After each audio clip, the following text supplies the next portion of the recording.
Hey, Matt here, and welcome to another Mob Street video.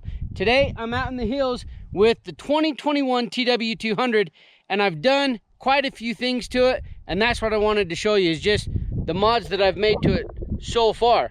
So, let me show you what we've done.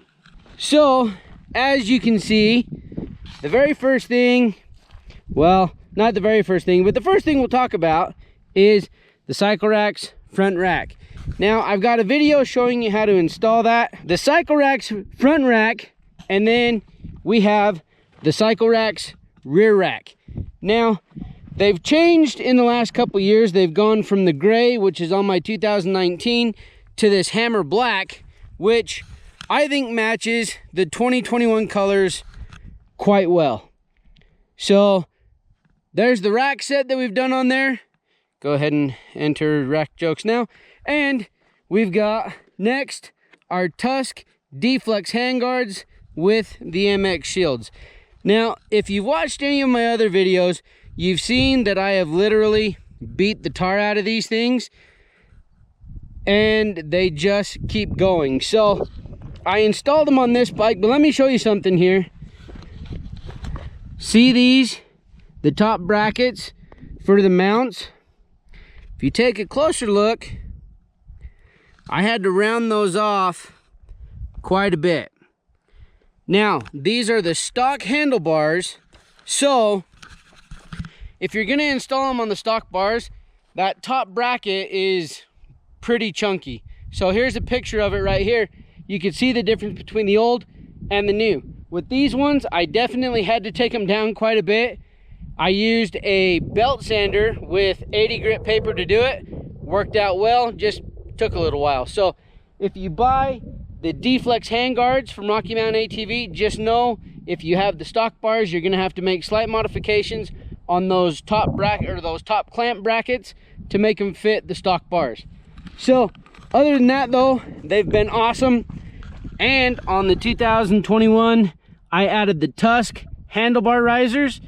These are the 30 millimeter handlebar risers. I highly recommend getting those. I'll make sure to put those in the link down below. Those things are sweet. Now, I'm 5'6", and normally the stock riding position wasn't bad until I found those, and then I just realized, hey, those are loads better. So, worth buying. I recommend it. So we got our cycle racks, we've got our Tusk handguards, we've got our Tusk handlebar risers. Now, look at this bad boy. This is the TAC Industries LED headlight, DOT approved. That sucker is awesome. I've got a video in the works on that. So for $100, definitely worth taking a look at. Next right there, that is the TAC Industries tail light. I love the look of that thing. Just cleans up that back end quite a bit. Now, it has been asked how they do in the mud. I don't know yet, but that video is also in the works. So, and with that TAC Industries tail light, the turn signals are integrated if you want to. So you can get rid of those. You can get rid of those turn signals and you're good. So I've got an install video on that. If you're wondering, it's super simple, takes a little bit of time. There were a few things that I found out with it. The wiring didn't match up and the crimps or the connectors were a little loose, but I show you in the video how to take care of that. Now, this is one thing that I was super excited about. These are the Dunlop K180 tires. So they are flat track style tires, heavily influenced by flat track. So these are the DT3s. They came out with a new version, the DT4. So we get that version right there. I've got the front inflated to 20 PSI. I have the rear inflated to 22 PSI. And I will have an update or even like a first impression video on those. So I'll just give you a sneak peek on it. They are awesome tires. I love them. They do great on the hard pack. They do great on the street.